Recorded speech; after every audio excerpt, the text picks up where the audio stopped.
Faith in the Fire. Thank God, give me all my energy back so I don't look freaking half dead. I'm beat today. We're both tired. Let's Yeah, Spirit of the Lord 9 go o'clock through us at and night, give us yeah, that yeah. energy. Oh, no, that Super Saiyan once energy. I start talking, Yeah. it just all flows. Make sure you're in the picture. There you go. All right. Okay. All right. Ready? Ready? 1, 2, 3. Hey everybody, welcome to another episode of Faith in the Fire, podcast for firemen like us, any first responders that have a love for God and a willingness to learn more, like my man Jose here. We talked Amen. last time about other, what would you put it like? We talked about digging deeper into the Word and connecting dots. And making it fun. And learning the Word, because most believers don't know the Word. They just know what the pastor tells them. Yeah. They learn doctrine. They don't learn Word. So you start talking about stuff, they're like, what are you talking about? And that's what I like to do. I like to read the Word and let it connect itself. And build us up and make it fun. The Word is fun. There's so much in there. Didn't you hear about the pyramids? We got to talk about the pyramids. No. Someday. No. Did you hear the new stuff with the pyramids? No. What did they say? Oh, they have rods that go deeper into it.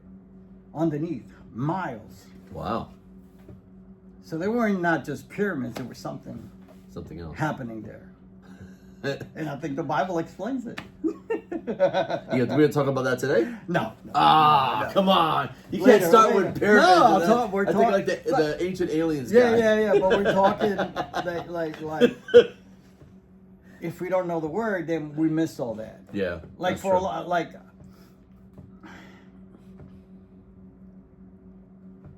one key passage in the whole Bible for me, it's the Book of Daniel. Book of Daniel gets the entire history of the world in prophecy. And the angel at the end of the book tells them, close the book, because you're not going to understand this until man has traveled far and gain a lot of knowledge. So it's all related. So science is related to the Bible. Science is related to everything we're seeing. Mm-hmm. The more we know science, the more sense the Bible makes. But we have to know the Bible to connect one with the other. It's funny how like science catches up with the Bible in a lot of ways too. When people like, I believe in science, but I believe in the Bible.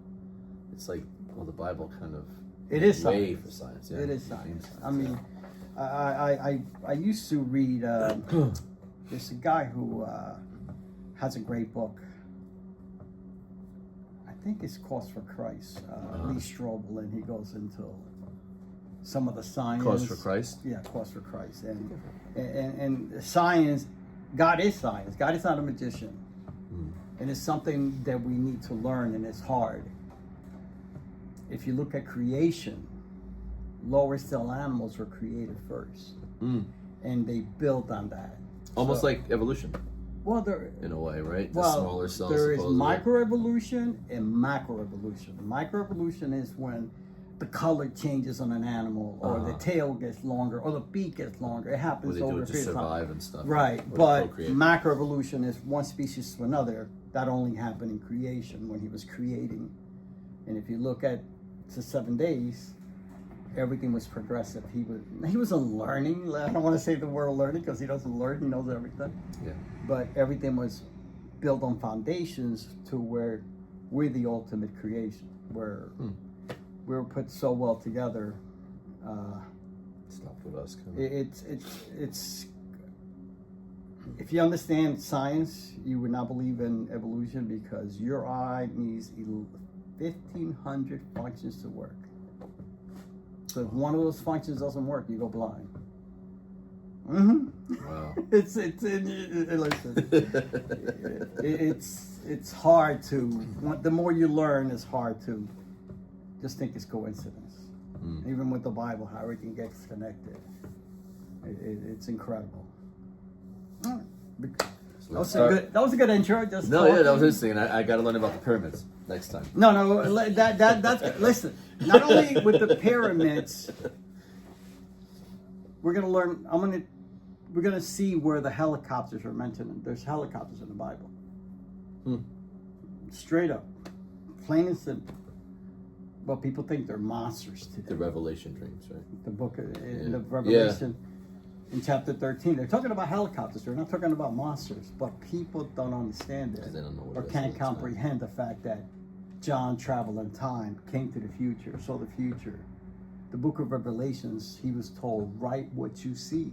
That was the best way to describe it. 'Cause And that, how did he know how to describe it? yeah. With stuff in his time. Yeah. Horses ready for battle, scorpions shooting from the side. We'll get to that. Very cool, huh? Well, stay tuned for pyramids and helicopters. And helicopters. In the Bible. So what are we going on today? All right. What's Grace. Grace. One of the biggest things we need to learn as Christians is grace. Grace is the only difference between Christianity and every other religion in the world. It's every other religion gives you certain things you have to do Rules. to be saved. Some steps that some checklists that you have to fulfill to be saved. Yeah. Yeah. Christianity says, come to Christ. He died for you. You're saved. It's paid. That your debt was paid in full. Yeah. Now, we get into the argument of once saved, always saved. Can I sin, not sin? And that's what we're going to talk about today. We're going to talk about how we're saved by grace. How did it work? The process that got us here. And then we'll talk about Bible sometimes seems to say that you could lose your salvation. And there's Bible verses that sound, but if you read them and explain them, you'll see it's talking about something else. And then we'll talk about how we're all saved. And then the question of sin would be, what if I keep committing the same sin? Do I still have my salvation? Which is always a question people ask. I have a better way of looking at it now than answering that question with yes or no is, if now you become a kid, you got a father. Mm-hmm. And a good father would discipline you and correct you. Yeah. And you don't want to get corrected by him. No. There's a part of you, not out of guilt, but out of love, you don't want to disappoint.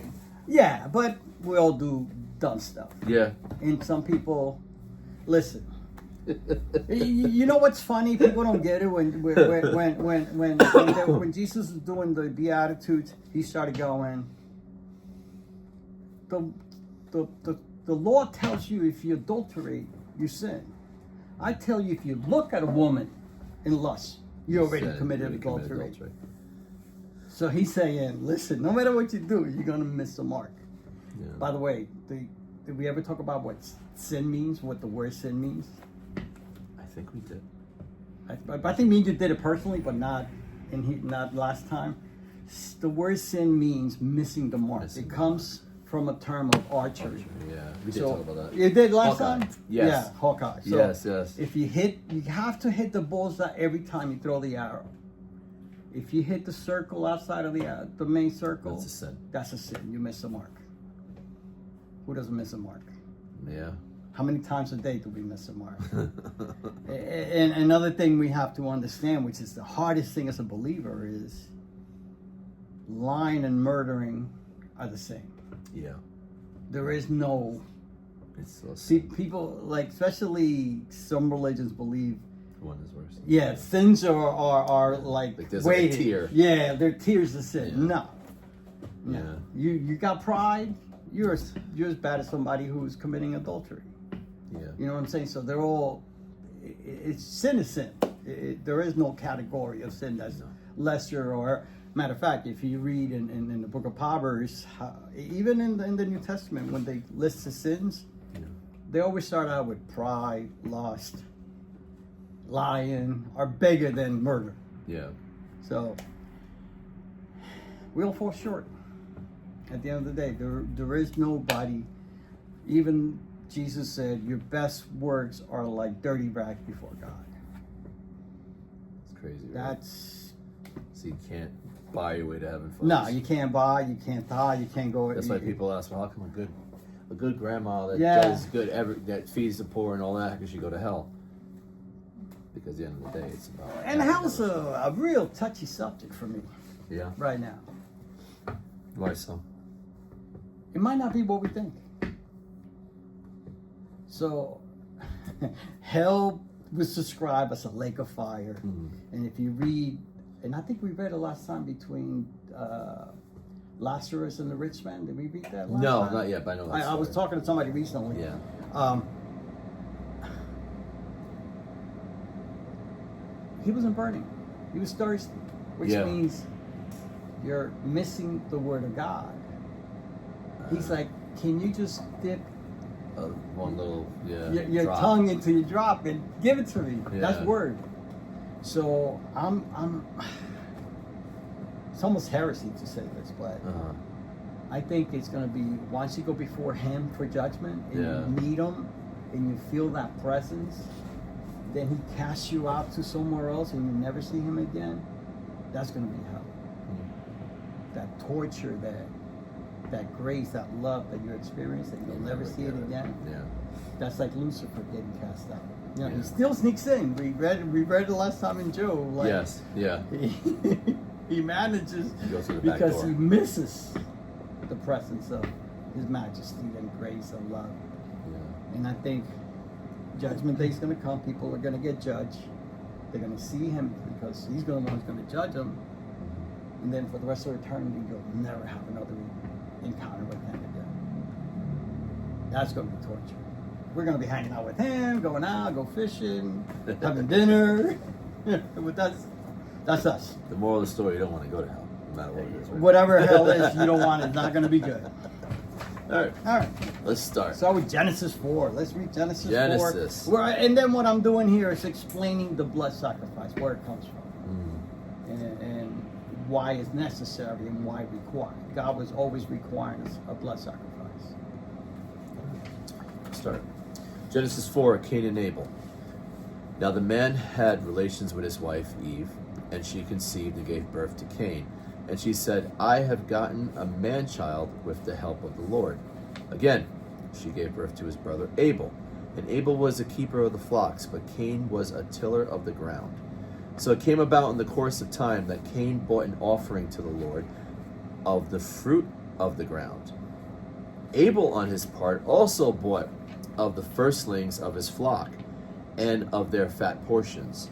And the Lord had regard for Abel and for his offering, but Cain and his offering he had no regard. So Cain became very angry, and his conscience His facial consonants expression. fell. He got mad. He got pissed off. Yeah. Then the Lord said to Cain, why are you so angry? And why is your countenance fallen? If you do well, will your not your countenance be lifted up? And if you do not do well, sin is crouching at the door, and its desire is for you. But for you must master it. Once again, somewhere along the lines, they both knew what they needed to do. But Cain felt, I'm going to bring the fruit of my hands, my works. I'm going to offer you what I got to bring. And he's saying, that's not what I want. I don't want your works. I want a sacrifice. Blood sacrifice. Yeah. Which is all, listen, from here, from the beginning, even when Eve sinned, when Eve ate out of the fruit and God punished her, he said there will be enemy? Amnesty? No, it will be a fight between the serpent and her seed, which is Christ. Yes. So from the beginning, he was saying, listen, somebody's going to come and save you, guys. I got a plan. So he's taking his plan from the very beginning till then. So, right? So 8, right? Yeah. No, 7 because we stopped it, right? Oh, no, yeah, 8. 8. Cain told Abel his brother, and it came about when they were in the field, that Cain rose up against Abel, his brother, and killed him. Then the Lord said to Cain, where is Abel, your brother? And he said, I do not know. Am I my brother's keeper? Yes, we are. He said, what have you done? The voice of your brother's blood is crying to me from the ground. Wow. Once again, blood. Wow. The blood talks. Yeah. So Christ's blood covers us and talks. He's a good guy. He's perfect. Yeah. Don't kill him. Don't be mad at him. because of blood. There's something in the blood. Even today, they say there's the genetics. Yeah, it's true. Yeah. Well, 11. Now, you are cursed from the ground, which has opened its mouth to receive your broth, your brother's blood from your hands. When you cultivate the ground, it will no longer yield its strength to you. You will be a vagrant and a wanderer of the earth. Cain said to the Lord, my punishment is too great to bear. Behold, you have driven me this day from the face of the ground, and from your face I will be hidden, and I will be a vagrant and a wanderer on the earth. And whoever finds me will kill me. Wait.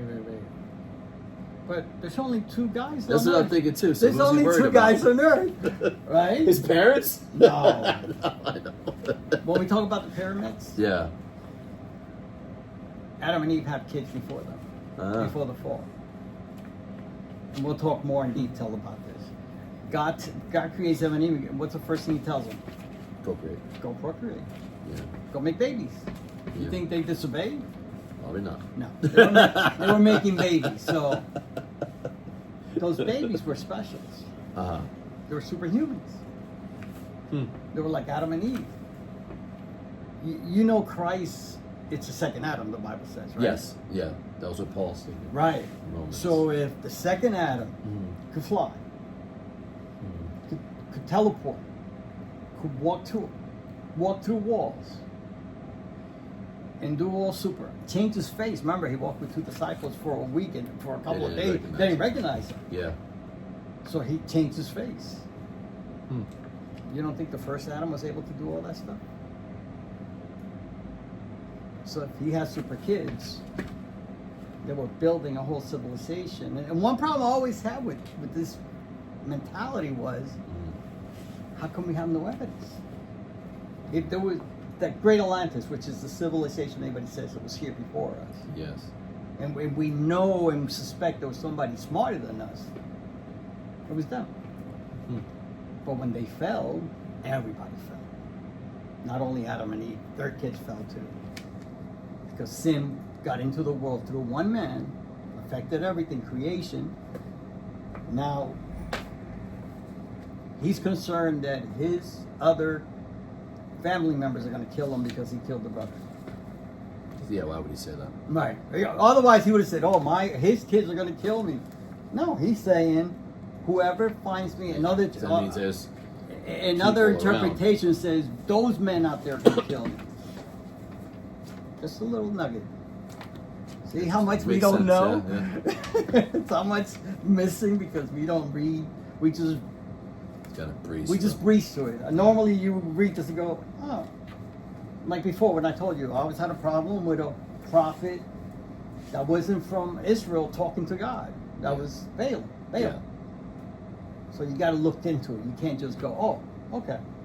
No, we do a little research and you find out wonderful things like, so they build the pyramids, they build Stonehenge. They were probably traveling the universe, these other guys.